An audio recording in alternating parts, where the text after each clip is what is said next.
Vikramshila IAS coaching institute 14 बीघा ऋषिकेश। भारत का भूगोल कर रहे थे हम लोग। आज हमारा टॉपिक है बहुउद्देश्य परियोजना यानी मल्टीपर्पज प्रोजेक्ट्स। 1 नंबर आने की संभावना होती है यहां से, ठीक है। तो बहुउद्देश्य क्यों बोल रहे हैं? क्योंकि बहुउद्देश्य परियोजना से सिंचाई की सुविधा तो मिलती ही है, साथ में बाढ़ नियंत्रण, पेयजल आपूर्ति, जल विद्युत उत्पादन, नहरी परिवहन, पर्यटन, बहुत सारे कार्य किए जा सकते हैं। इसीलिए क्या बोल रहे हैं? बहुउद्देश्य परियोजना। यानी सिर्फ एक ही उद्देश्य पूरा नहीं हो रहा है, विद्युत उत्पादन हो रहा है तो साथ साथ सिंचाई भी हो रही है, बाढ़ नियंत्रण भी हो रहा है, पेयजल आपूर्ति भी हो रही है। उदाहरण है आपके लिए टिहरी डैम। क्या क्या होता है? बिजली बनती है, बिजली जा रही है आपकी, है ना, उत्तर प्रदेश को जा रही है, दिल्ली को जा रही है। मत्स्यन होता है, पर्यटन होता है। जाइए टिहरी डैम में जाइए, पीछे क्या मिलेंगे आपको? हाउस बोट्स टाइप मिलेंगी, है ना, ठीक है। इसलिए जवाहरलाल नेहरू जी ने इसे आधुनिक भारत का मंदिर यानी टेम्पल ऑफ मॉडर्न इंडिया एवं नए तीर्थ भी कहा था। तो यहां से क्वेश्चन बना है कि जवाहरलाल नेहरू ने आधुनिक भारत के मंदिर और नए तीर्थ किसे कहा था? तो आंसर बहुउद्देशीय परियोजनाओं को कहा था। वर्तमान समय में इन परियोजनाओं की प्रासंगिकता पर प्रश्न चिन्ह लग रहे हैं, फिर भी सिंचाई, पेयजल आपूर्ति, जल विद्युत उत्पादन आदि के व्यापक संभावनाओं को देखते हुए इसके महत्व से इनकार नहीं किया जा सकता, है ना। ठीक है, पर्यटन के लिए हम प्रयास कर रहे हैं, लेकिन जो क्राउड चाहिए था टिहरी डैम में वो कहाँ जा रहा है?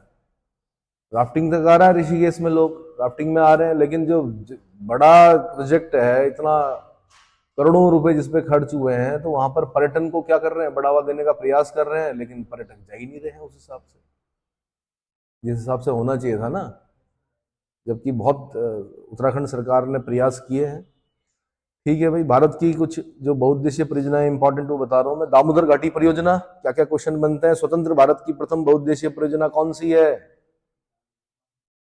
दामोदर घाटी परियोजना। स्वतंत्र भारत की प्रथम बहुउद्देशीय परियोजना दामोदर घाटी परियोजना। किन किन राज्यों की है? झारखंड की है, बिहार की है, पश्चिम बंगाल की है ना। पश्चिम बंगाल राज्यों में फैली हुई है।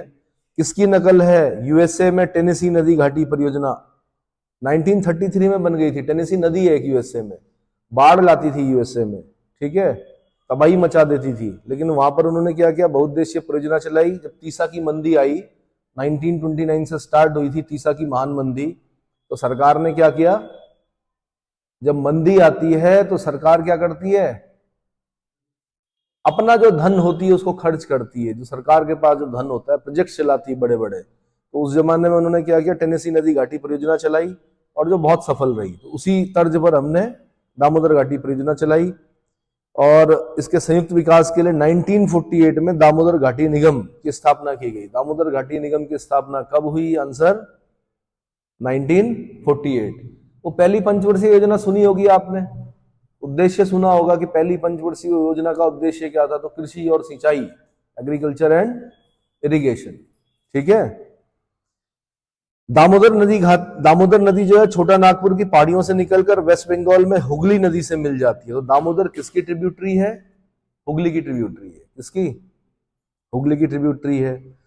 इसमें कौन कौन से डैम है? ये आईएएस तक में क्वेश्चन पूछे गए हैं, यूपीएससी ने क्वेश्चन पूछे हैं, असिस्टेंट कमांडेंट में पूछा है, आईएएस में पूछा है, और बहुत सारे जो यूपीएससी कंडक्ट कराती है पेपर, लोक सेवा आयोग ने पूछे हैं अलग अलग राज्यों के। तो कौन कौन से डैम है? तिलैया है, कोनार है, मैथान है, पंचेत हिल है ना, बाल पहाड़ी है, बरमो है, दुर्गापुर। 8 बांध है लगभग। कितने? तो इसमें जो क्वेश्चन बना था वो बना था तिलैया से, कोनार से, मैथान से, पंचेत हिल और बाल पहाड़ी। ये 5 नाम खास देता है। कौन से? आपने 8 बांधों के नाम याद करने हैं।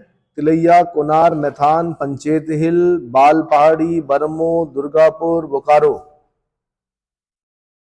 बोकारो, दुर्गापुर, चंद्रपुर तथा पतरातू में ताप विद्युत गृहों का निर्माण किया गया है। कहां कहां पर? बोकारो, दुर्गापुर, चंद्रपुर और पतरातू।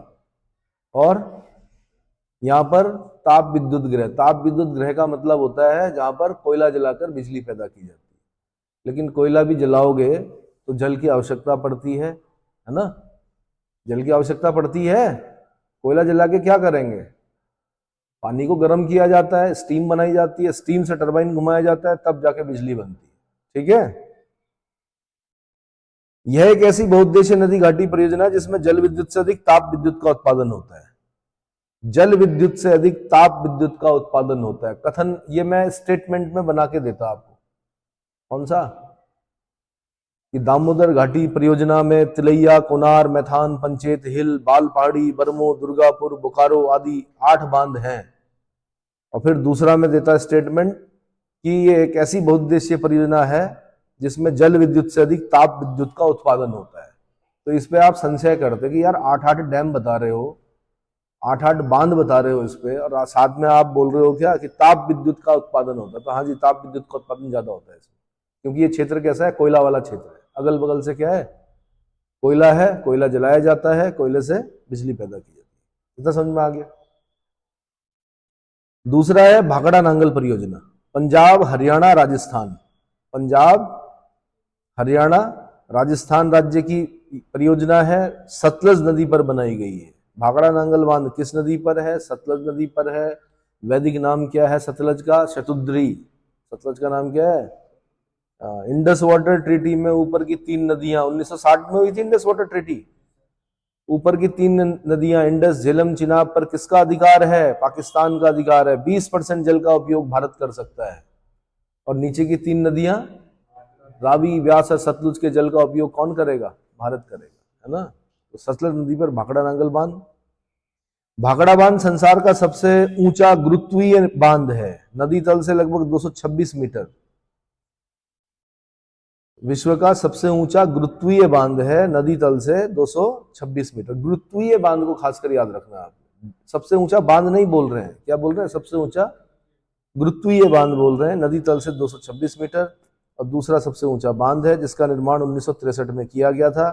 बांध के पीछे बनी झील का नाम क्या है? गोविंद सागर, हिमाचल प्रदेश में पड़ती है झील। क्या नाम है? गोविंद सागर। नांगल नामक स्थान पर एक दूसरा बांध बनाया गया है। हिमाचल प्रदेश, पंजाब, हरियाणा, राजस्थान तथा केंद्र शासित प्रदेश दिल्ली को इस परियोजना का लाभ मिलता है। तो लाभान्वित राज्य कौन कौन से हैं? हिमाचल प्रदेश है, पंजाब है, हरियाणा है, राजस्थान है, केंद्र शासित प्रदेश दिल्ली। क्लियर हो गया। अगला है कोसी परियोजना। तो कोसी नदी तिब्बत पठार से निकलकर नेपाल होते हुए बिहार में भागलपुर के निकट गंगा में बाएं तट से आकर मिलती है। गंगा के बाएं तट से आकर मिलती है। कोसी आपको पता ही है, बिहार का शोक बोलते हैं। 7 नदियों से मिलकर बनी है। सबसे बड़ी नदी जो है उसका नाम अरुण है। ठीक है। इस पर हनुमानगढ़ के आसपास शायद डैम भी बनाया गया है, लेकिन फिर भी क्या होता है, बाढ़ लेकर आती है। कोसी अपने मार्ग परिवर्तन के लिए कुख्यात है। भागलपुर के निकट गंगा में बाएं तट से आकर मिलती है। भागलपुर वही जगह है जहां पर विक्रमशिला, क्या आईएएस कोचिंग इंस्टीट्यूट, विश्वविद्यालय, प्राचीन पाल शासक धर्मपाल द्वारा विक्रमशिला विश्वविद्यालय की स्थापना की गई थी। कहां पर? भागलपुर में, अंतेचक में। अंतेचक पर्टिकुलर जगह का नाम है। और जिसको किसने ध्वस्त कर दिया था? बख्तियारुद्दीन खिलजी। मोहम्मद गौरी का जनरल था एक, बख्तियार खिलजी। बख्तियारुद्दीन खिलजी ने क्या कर दिया था? विक्रमशिला और एक और था उससे बड़ा, नालंदा, आग लगा दी थी। बताया जाता है कई सालों तक जलता रहा, धुआं निकलता रहा वहां से। पता नहीं कितनी लाख किताबें थी, है ना। तो क्या करोगे? शोक करोगे या धन्यवाद करोगे? कुछ देखो, शैतान बच्चे चाह रहे हैं कि धन्यवाद करें बख्तियार खिलजी का। क्या हुआ?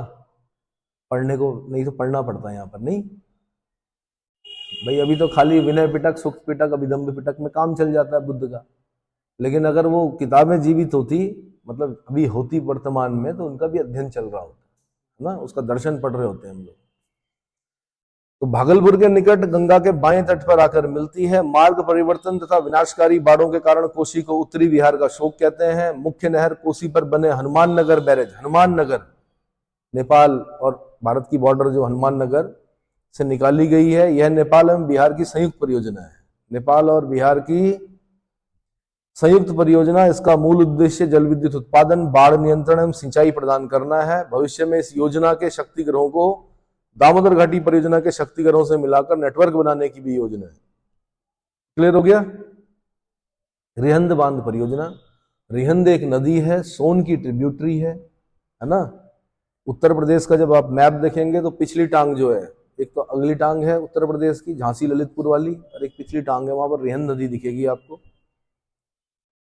तो उत्तर प्रदेश में सोन की प्रसिद्ध तंग घाटी में उसकी सहायक नदी रिहंद पर सोनभद्र जिले में पीपरी नामक स्थान पर यह डैम रिहंद बांध परियोजना बनाई गई है, रिहंद बांध बनाया गया है।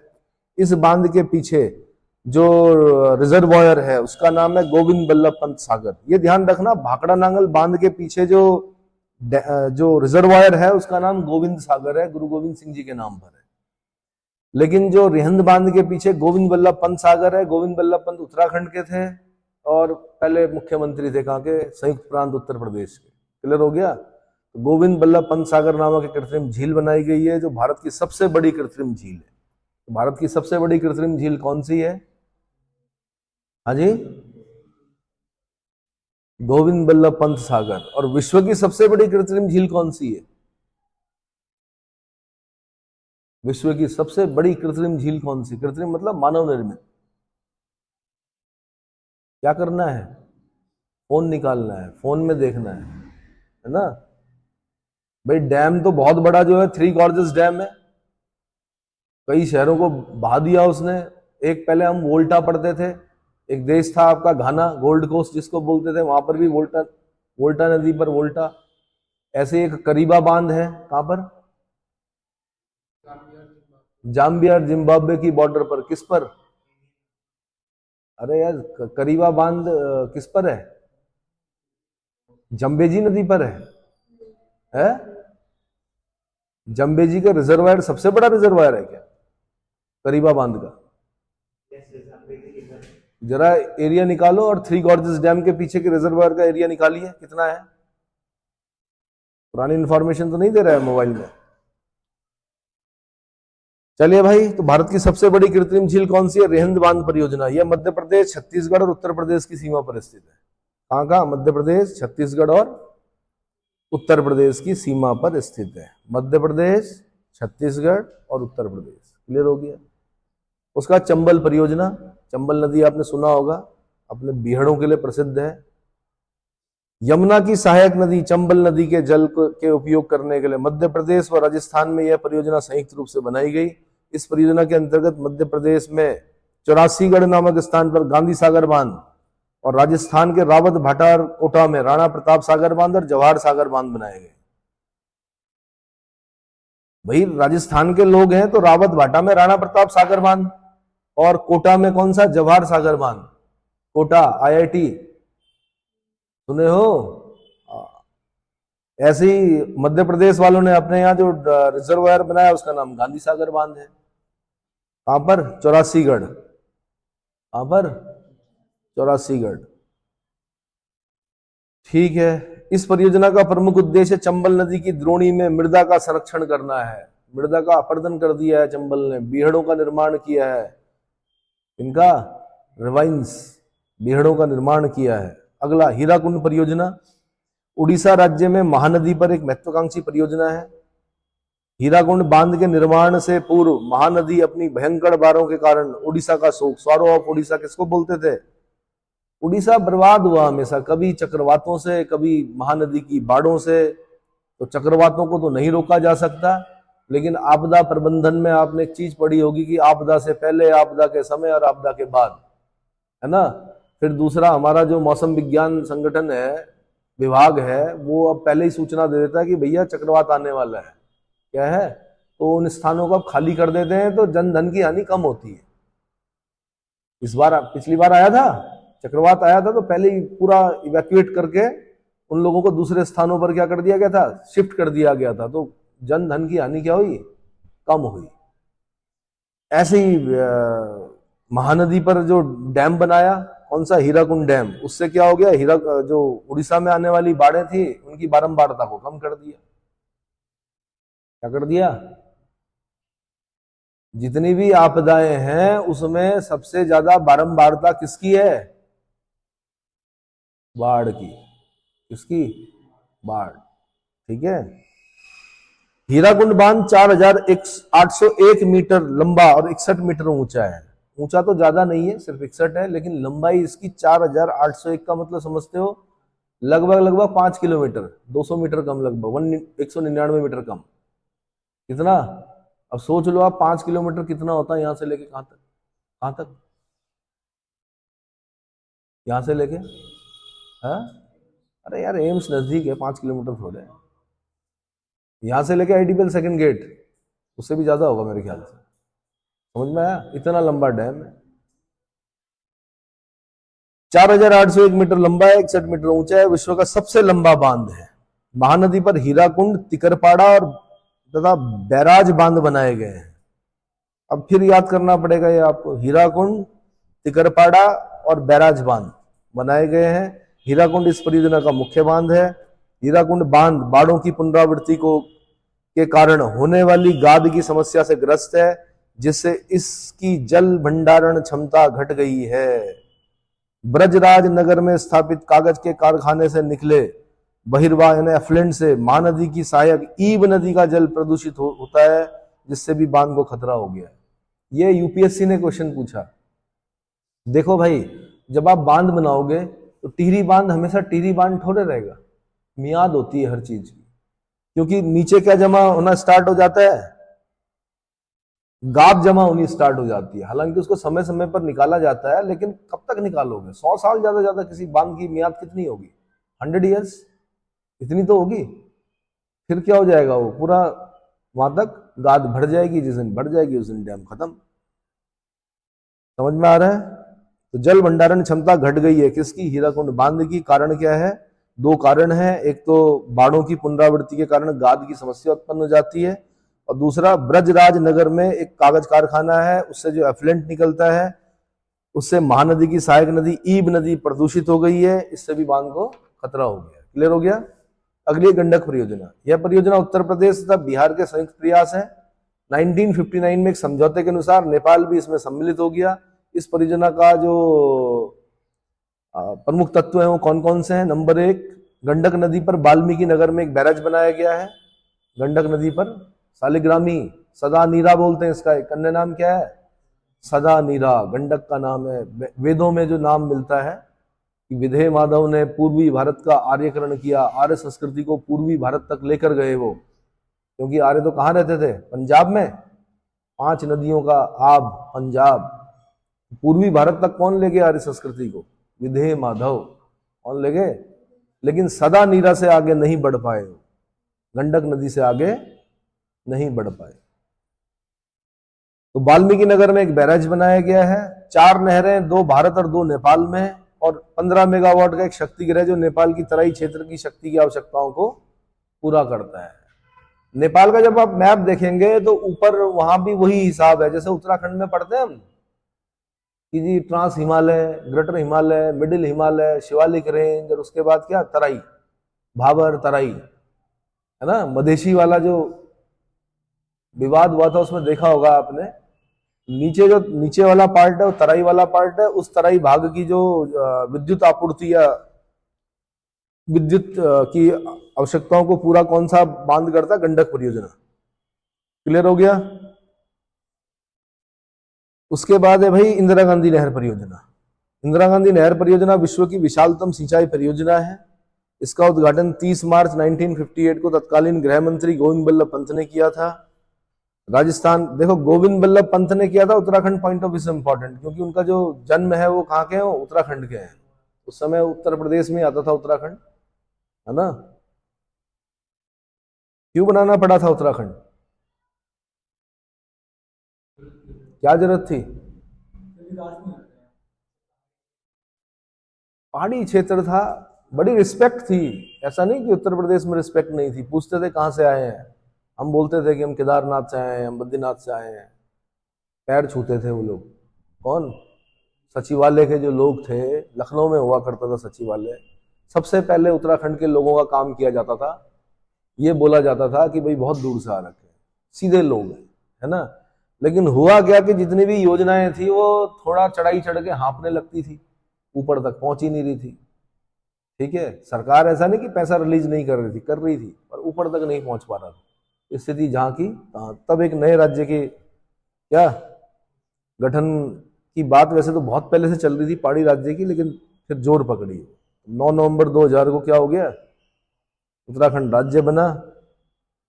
अब इसको आपने पोषित करना है भाई, कैसे करोगे आप, इसका विकास करना है। तो इंदिरा गांधी नहर परियोजना विश्व की विशालतम सिंचाई परियोजना है। इसका उद्घाटन 30 मार्च 1958 को तत्कालीन गृह मंत्री गोविंद बल्लभ पंत ने किया था। राजस्थान के शुष्क तथा अर्ध शुष्क क्षेत्रों को सिंचाई की सुविधा प्रदान करती है और इसने इस प्रदेश की अर्थव्यवस्था एवं विकास को नया स्वरूप प्रदान किया है। सतलज और व्यास के संगम पर, यहां याद करना पड़ेगा कौन सी नदियां पोषित करती हैं जल, मतलब इंदिरा गांधी कैनाल को जो पानी मिलता है वो किन नदियों का पानी है, सतलज और व्यास का है। तो उसके लिए डैम है एक हरिके बैरेज। कौन सा? हरिके बैरेज है सतलज और व्यास के संगम पर, जहां से राजस्थान फीडर नहर निकाली गई है। इस फीडर नहर से राजस्थान की मुख्य नहर इंदिरा गांधी नहर को जल की आपूर्ति होती है, जल की आपूर्ति होती है। ठीक है। राजस्थान फीडर 215 किलोमीटर लंबी पूर्णतः चिनाई से निर्मित नहर है। किससे? आप सोच सकते हो जब इस नहर का निर्माण हुआ होगा तो कितना रुपया लगा होगा उस जमाने में। 215 किलोमीटर तक चिनाई वाली नहर। देखिए चिनाई वाली नहर आपने? अच्छा, चीला नहर नहीं देखी? चिनाई वाली बैरेज नहीं देखा? एम्स के बगल में जो बैराज है वहां से चीला नहर नहीं देखी? चिनाई वाली नहीं है वो? अरे भाई सीमेंट नहीं लगा हुआ उसमें? लगा हुआ है ना, उसी की बात कर रहे हैं। ऐसी चिनाई वाली नहर है कौन? इंदिरा गांधी के नाम। अगर आपको ठेका मिल गया, माना ये 215 किलोमीटर लंबी नहर बनाने का, तो अगली 60 क्या 70 पुश्तें क्या होंगी बैठ के खाएंगी। ये यूपीएससी की तैयारी करने की जरूरत नहीं पड़ेगी। हजारों सिविल इंजीनियर्स रखने पड़ेंगे, लाखों मजदूर रखने पड़ेंगे, तब जाके बनती है 215 किलोमीटर लंबी नहर। चलो, सल्तनत काल में पहला सुल्तान कौन था जिसने नहरों का निर्माण कराया? ऐसे ही पूछ रहा हूं इतिहास से। गयासुद्दीन तुगलक पहला दिल्ली सुल्तान था जिसने नहरों का निर्माण कराया। लेकिन सर्वाधिक नहरों का निर्माण किसने कराया? आंसर फिरोज शाह तुगलक ने। 1,80,000 दास थे उसके पास। कितने? फिरोज शाह तुगलक को अगर खुश करना होता था तो एक दास भेंट कर दो, बड़ा खुश हो जाता था वो। फिर भी 1,80,000 दास थे उसके बाद। दास बंदगान नामक एक नया विभाग बनाया था उसने। अपने दासों का प्रयोग किया उसने कि किस रूप में? फलों के बाग लगाए उसने, नहरें बनवाई उसने। तो सर्वाधिक नहरों का निर्माण किसने कराया? तो हिस्ट्री के 2 क्वेश्चन तैयार करा दिए मैंने आपको। कौन कौन से? पहला दिल्ली सुल्तान जिसने नहरों का निर्माण कराया, उस ओर ध्यान दिया, गयासुद्दीन तुगलक। जीएमएफ याद रखना, 3 बड़े सुल्तान हुए तुगलक डिनेस्टी में, गयासुद्दीन तुगलक, मोहम्मद बिन तुगलक, फिरोज शाह तुगलक। तो पहले वाले ने नहर निर्माण कराया लेकिन ज्यादा नहीं बनाई उसने। ठीक है। और जो तीसरा वाला है फिरोज शाह तुगलक, उसने सर्वाधिक नहरों का निर्माण कराया, सर्वाधिक नहरों का निर्माण कराया। क्लियर हो गया? तो राजस्थान फीडर नहर 215 किलोमीटर लंबी पूर्णतः चिनाई से निर्मित नहर है जो इंदिरा गांधी नहर को जल प्रदान करती है। 649 किलोमीटर लंबी मुख्य नहर गंगानगर, बीकानेर, जैसलमेर, बाड़मेर जिलों की लगभग 14.5 लाख हेक्टेयर भूमि को सिंचित करती है। आप सोच सकते हो 4 जिले कौन कौन से हैं जो पाकिस्तान को टच करते हैं राजस्थान के? यही हैं, गंगानगर, बीकानेर, जैसलमेर, बाड़मेर। गंगानगर, बीकानेर, जैसलमेर, बाड़मेर। इंदिरा गांधी नहर में घग्गर नदी के जल का उपयोग भी किया जाता है। गंगानगर के आसपास घग्गर नदी, ठीक है, इसके जल का उपयोग भी किया जाता है। इस नहर ने थार मरुस्थल को हरियाली में बदल दिया है। क्या कर दिया है? थार मरुस्थल को हरियाली में बदल दिया है। कुछ बच्चे बोलते हैं कि सारा डेजर्ट को भी तो हरियाली में बदला जा सकता है। हाँ जी, बिल्कुल बदला जा सकता है, लेकिन दिक्कत हो जाएगी, अमेजन के जंगल बर्बाद हो जाएंगे।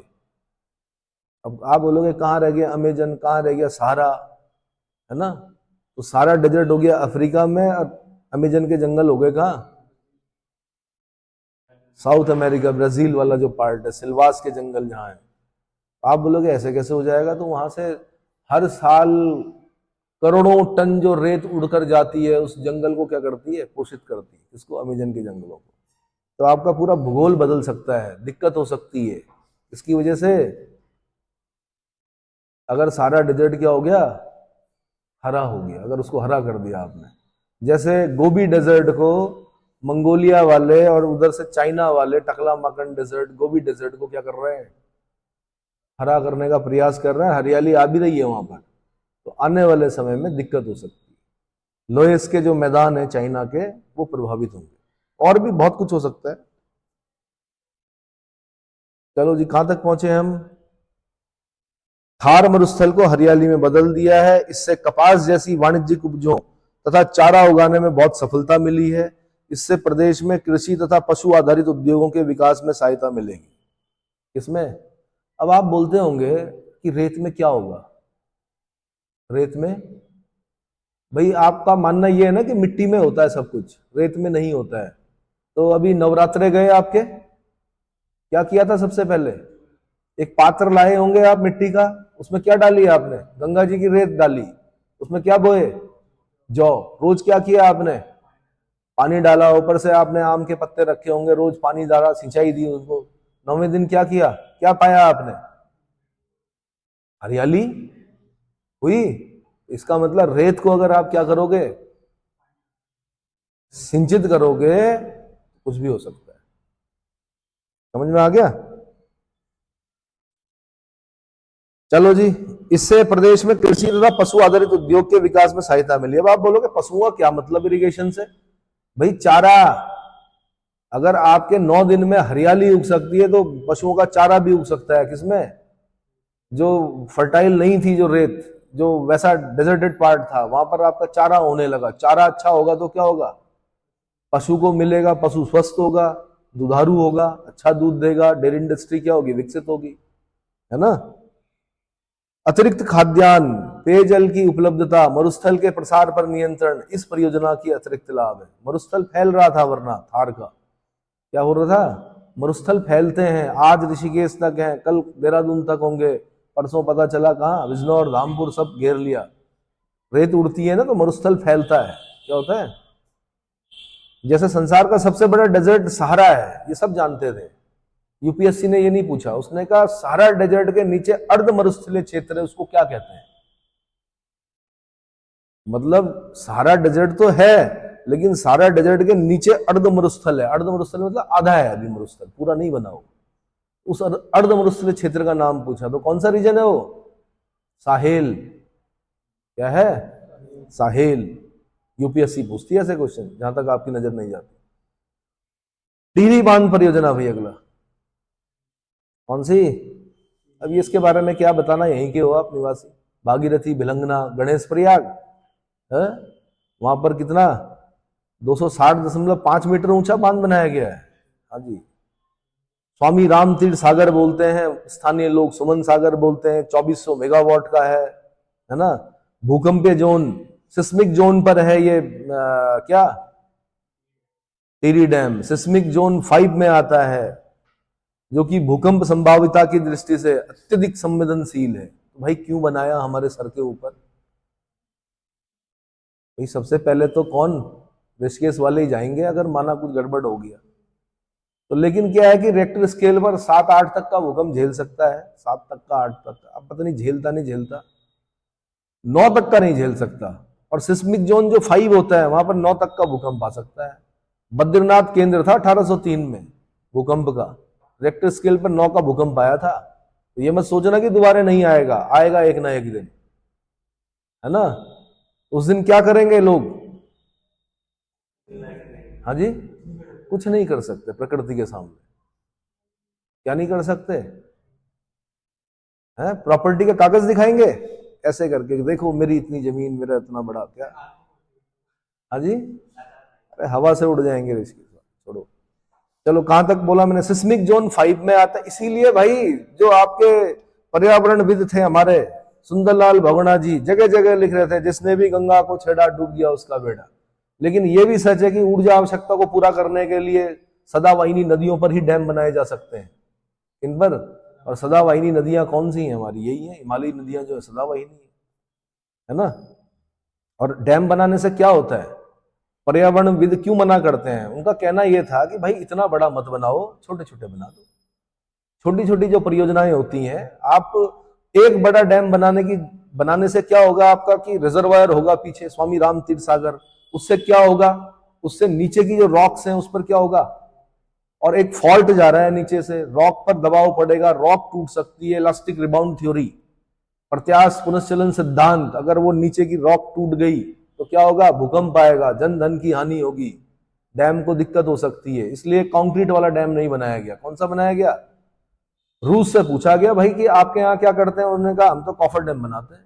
उन्होंने कहा ये क्या होता है, कि पता चला कि मिट्टी पत्थर का डैम। तो टिहरी डैम को अगर आप देखेंगे तो कंक्रीट का प्रयोग नहीं हो रखा, उसमें क्या हो रखा है, जितने भी पत्थर थे उनको पीस कर दबाया गया, पहाड़ बनाया गया। वो जो पानी रोका हुआ है वो अपने आप में क्या है, एक पहाड़ है, मानव निर्मित पहाड़। ऊपर से आपको भले ही छोटा दिखता हो, ऊपर से गाड़ी जाती है, आपने देखा होगा। अगर आपको पिपल डाली तिलवाड़ा वाली रोड पे जाना है या आपको बूढ़ा केदार जाना है तो कहां से होकर जाएंगे आप? डैम के ऊपर से होकर तो जाते हो, नहीं जाते। संवेदनशील क्षेत्र है, सीआईएसएफ लगी होती है वहां पर, चेकिंग करेगी, साथ में आपको बोलेगी धीरे चलाना गाड़ी। एक एक करके जाते हैं वहां से ताकि ज्यादा वाइब्रेशन ना हो, है ना। तो सिस्मिक जोन 5 में आता है। समझ में आ गया? ठीक है जी। रेक्टर स्केल पर 8 से अधिक तीव्रता के भूकंप आ सकते हैं। महालियार फॉल्ट, ये आपको याद रखना है। अगर मैं इंटरव्यू में होता, इंटरव्यूइंग ऑफिसर होता और आप मेरे पास आ रहे होते तो मैं आपसे ये पूछता कि भाई सबसे बड़ा चिंता का कारण क्या है टिहरी डैम के लिए, तो आपने बोलना महालियार फॉल्ट पर स्थित है। किस पर है? महालियार फॉल्ट पर स्थित होने के कारण यह आशंका और भी बढ़ जाती है। भूकंप वैज्ञानिकों व बांध निर्माताओं का कहना है कि यह बांध इस तीव्रता से भी सुरक्षित है, परंतु 8 या इससे अधिक तीव्रता के क्षेत्र होने के कारण बांध के नष्ट होने पर उससे व्यापक विनाश की आशंका यहां बनी रहेगी। समझ में आया? इस परियोजना से 22 गांव पूर्णतः, 76 गांव अंशतः डूब सकते हैं। इससे 2500 हेक्टेयर कृषि भूमि नष्ट हो सकती है। 60,000 लोग विस्थापित हो गए। बांध की ऊंचाई को कम करने के संबंध में भी विवाद रहा है। नेगी जी ने भी गाना गाया है भाई। नेगी जी इसलिए तो महान है, नंद सिंह नेगी जी, लोक गायक। उन्होंने जन समस्याओं को उठाया, किसके माध्यम से? अपने गानों के माध्यम से। लिखने वाले हो सकते हैं कोई और हो, लेकिन उन जन समस्याओं को उठाया, साथ में बोला। साथ में जब संस्कृति डूबी तो लोगों को क्या किया उन्होंने? इस प्रकार के गाने गाए जिससे क्या हुए लोग? अरे प्रेरित नहीं हुए भाई, भावुक हुए। प्रेरित क्यों होंगे? भावुक हुए। आज भी भावुक होते हैं। पुराने लोगों से पूछना टिहरी के कि कहाँ अच्छा लगता है, विस्थापित जो क्षेत्र मिले हैं वहां अच्छा लगता है या उधर अच्छा लगता था? बोलेंगे यार टिहरी का मुकाबला नहीं है। टिहरी शहर अपने आप में एक संस्कृति थी और संस्कृति को बनने में कई साल लगते हैं। ठीक है, संस्कृति क्या हो गई? डूब गई। राजा जी का महल भी डूब गया। चलो अगला, नर्मदा घाटी परियोजना, नर्मदा वैली प्रोजेक्ट। नर्मदा भारत की 5वीं विशालतम नदी है। यह देश की सबसे लंबी पश्चिम की ओर बहने वाली नदी है। पश्चिम की ओर बहने वाली सबसे लंबी नदी कौन सी? क्योंकि ये कहां गिरती है? खंबात की खाड़ी में गिरती है। किसमें गिरती है? इसके जल संसाधन सतलज, व्यास और रावी नदियों की संयुक्त विभव से कई अधिक है। यह 1312 किलोमीटर लंबी है। इसका कमान क्षेत्र जो है वो 98,796 वर्ग किलोमीटर है, जिसका 88% भाग मध्य प्रदेश में, 9% भाग गुजरात में, 1.7% भाग महाराष्ट्र में और 0.73 भाग छत्तीसगढ़ में पड़ता है। इसके बेसिन में सिंचाई, विद्युत उत्पादन, बाढ़ नियंत्रण का विचार 1945-46 में प्रस्तुत किया गया था। 1947 में इस पर 29 वृहत, 450 मध्यम और 3000 छोटे बांध तथा अवरोधक बैरेज बनाने का प्रस्ताव रखा गया है। आपने सुना होगा इस पर भी फिर क्या होता है, यहां पर भी बड़ा विवाद होता है। सरदार सरोवर परियोजना सुना होगा आपने, किस नदी पर है? नर्मदा। नर्मदा बचाओ आंदोलन चले, है ना। बाबा आमटे भी कूदे उसमें मेधा पाटकर भी भाग लिया उन्होंने, अरुंधति रॉय भी गई, लेकिन सरकार ने कहा जो मुना है वो तो होना ही है, ऊर्जा आवश्यकता को पूरा करना है, बाढ़ नियंत्रण करना है। ठीक है भाई। इस नदी पर गुजरात में सरदार सरोवर बांध और मध्य प्रदेश में नर्मदा सागर बांध, दो प्रमुख बांधों का निर्माण किया गया है। दोनों बांध का कमान क्षेत्र 19 लाख हेक्टेयर है। इस परियोजना से लगभग 3000 मेगावाट शक्ति का उत्पादन, है ना, कृषि विकास, पशुपालन, औद्योगिकरण, रोजगार, पेयजल, वृक्षारोपण, नगरीकरण, विद्युतीकरण, ये सब जो उद्देश्य हैं ये क्या होते हैं, पूरे होते हैं। ठीक, इतना समझ में आ गया। सरदार सरोवर परियोजना, यह परियोजना मध्य प्रदेश, महाराष्ट्र, गुजरात और राजस्थान की संयुक्त परियोजना है। किस किस की? मध्य प्रदेश, महाराष्ट्र और गुजरात और राजस्थान। मध्य प्रदेश, महाराष्ट्र, गुजरात, राजस्थान की संयुक्त परियोजना है। इस परियोजना के अंतर्गत गुजरात के भड़ौच जिले में भारूकच्छ, बेरी गाजा, भड़ौच सुना है इतिहास में, यूनानी लोग बेरी गाजा बोलते थे इसको। भड़ौच जिले में नवगांव के निकट नर्मदा नदी पर 163 मीटर ऊंचे बांध का निर्माण किया गया है, जिसकी जल भंडारण क्षमता 77 लाख एकड़ फीट होगी। 17.92 लाख हेक्टेयर भूमि सिंचित होगी। 82 लाख टन अतिरिक्त खाद्यान्नों का उत्पादन होगा। 1450 मेगावाट शक्ति का उत्पादन होगा। 131 नगरीय केंद्रों और 8720 गांवों को पेयजल उपलब्ध होगा। 4650 हेक्टेयर से अधिक भूमि पर वृक्षारोपण होगा। 4 लाख व्यक्तियों को रोजगार मिलेगा और पशुपालन एवं दुग्ध व्यवसाय को प्रोत्साहन मिलेगा। मिल रहा है, क्या हो रहा है? मिल रहा है। इतना समझ में आ गया। मध्य प्रदेश इस परियोजना से सर्वाधिक दुष्प्रभावित राज्य है, जबकि सबसे ज्यादा लाभ जो है वो गुजरात को, इसको गुजरात को मिला सबसे ज्यादा लाभ। सबसे ज्यादा प्रभावित जो रहा, संस्कृति डूब गई, वहां भी कई गांव डूब गए, जंगल डुबाने पड़े। क्या करने पड़े? अच्छा, आप देखते होंगे जैसे हमारा टिहरी डैम है तो टीएचडीसी ने बनाया, आप देखते होंगे इनको टारगेट मिलता है। आपने जंगल तो डुबा दिए रिजर्वायर में, लेकिन आपको इतने करोड़ पेड़ लगाने पड़ेंगे। तो आप जगह जगह देखते होंगे कि जगह जगह वृक्षारोपण किया जाता है, उसके चारों ओर जाली लगी होती है, उस पर लिखा होता है टीएचडीसी।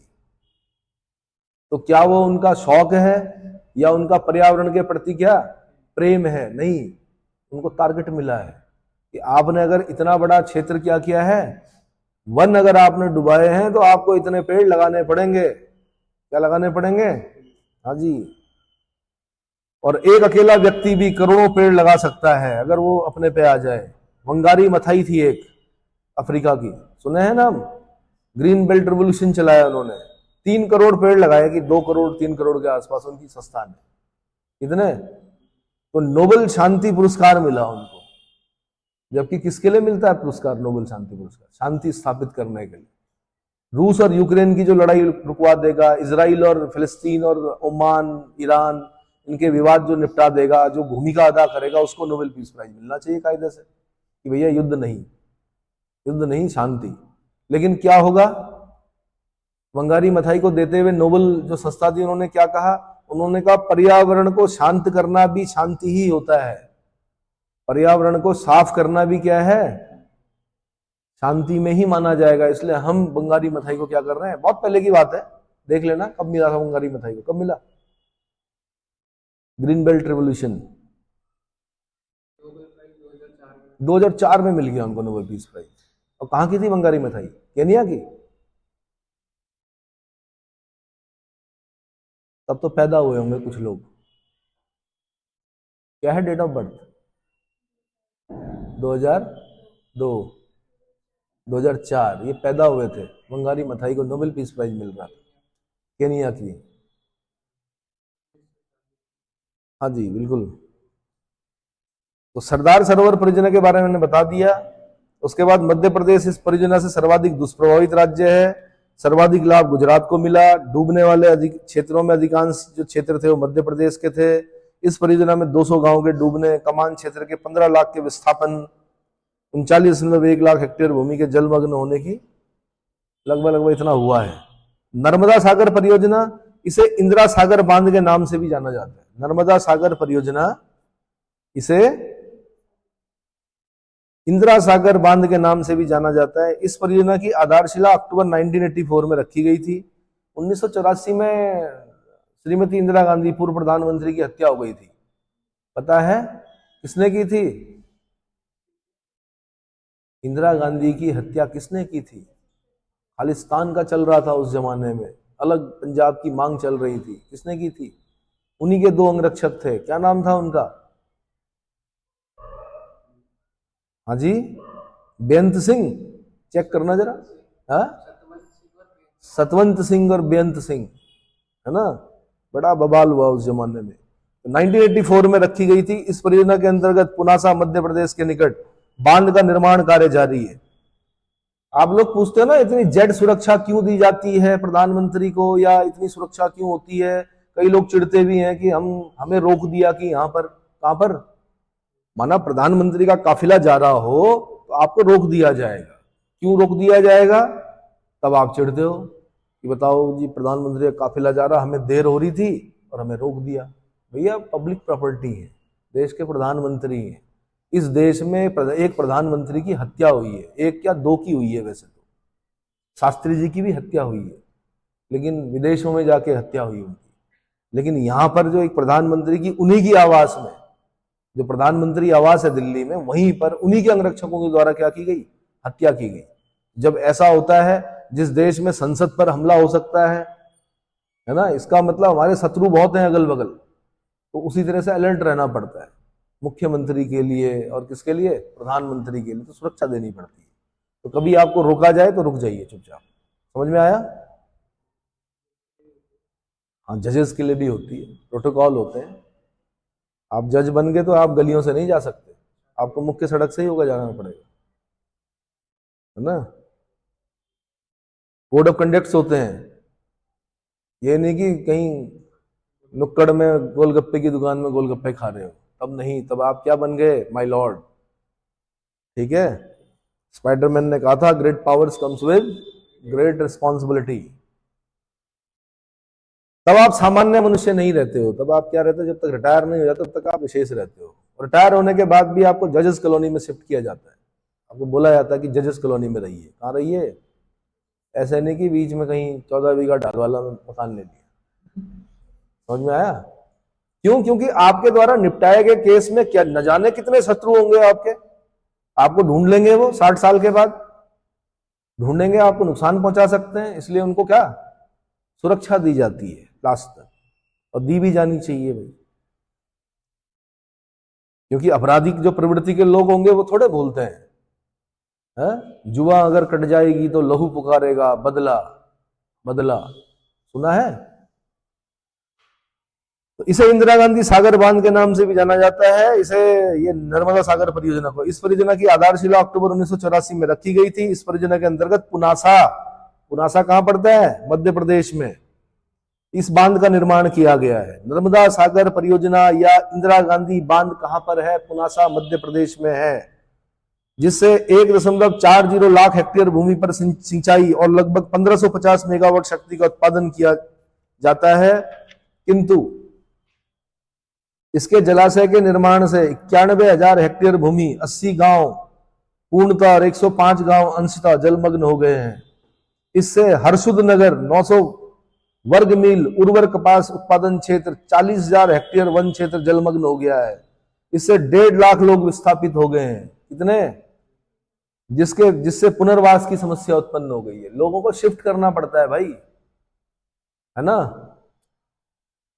अच्छा, एक चीज है, टिहरी डैम जब बन रहा था तो आप बोलते ना पलायन, तो पलायन में एक लाइन ये भी लिख सकते हो कि सरकार की योजनाओं में भी कुछ ऐसा होना चाहिए था कि भाई जब आप शिफ्ट कर रहे थे, विस्थापन कर रहे थे, तो विस्थापन पहाड़ से पहाड़ पर भी तो हो सकता था।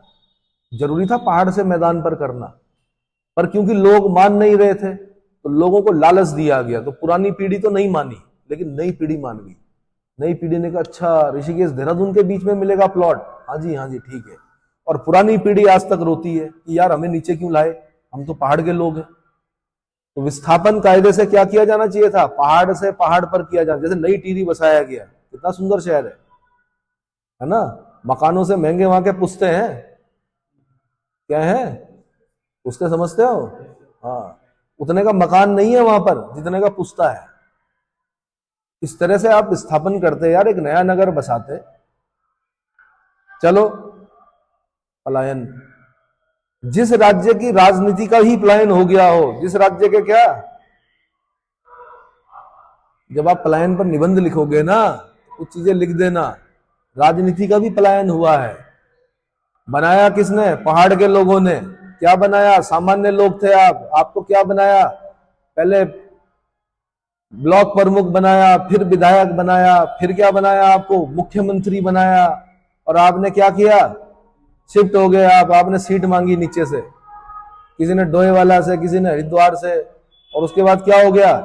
आपका मकान, आवास, आपकी पुश्तें सब कहां रह रही हैं अब? देहरादून, हरिद्वार। क्या मतलब है यार इस चीज का? तो जहां के राजनेताओं ने ही पलायन कर दिया हो तो आम जनता क्यों ना करे? चलो जी, कहां तक पहुंचे? 40,000 हेक्टेयर वन क्षेत्र जलमग्न हो गए, 1.5 लाख लोग विस्थापित हो गए, पुनर्वास की समस्या उत्पन्न हो गई, है ना। 1987 में स्वीकृत हुई थी ये दोनों परियोजनाएं, पर्यावरणविदों द्वारा तीव्र आलोचना की गई, आंदोलन किए गए, परियोजनाओं का विरोध किया गया, लेकिन कुछ नहीं, परियोजनाएं चली।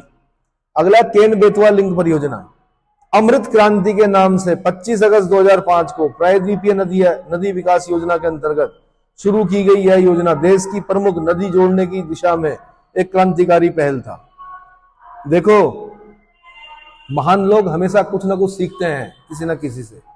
एपीजे कलाम, एपीजे कलाम हमारे जो राष्ट्रपति थे, बच्चों के साथ बड़ा इंटरेक्शन था उनका, अलग अलग सम्मेलनों में जाया करते थे, बच्चों के साथ बातचीत करते थे। एक छोटे से बच्चे ने एक सवाल किया उनसे कि जी देश के एक भाग में बहुत बारिश आ रही है, वहां बाढ़ आ रही, और देश का दूसरा भाग क्या है?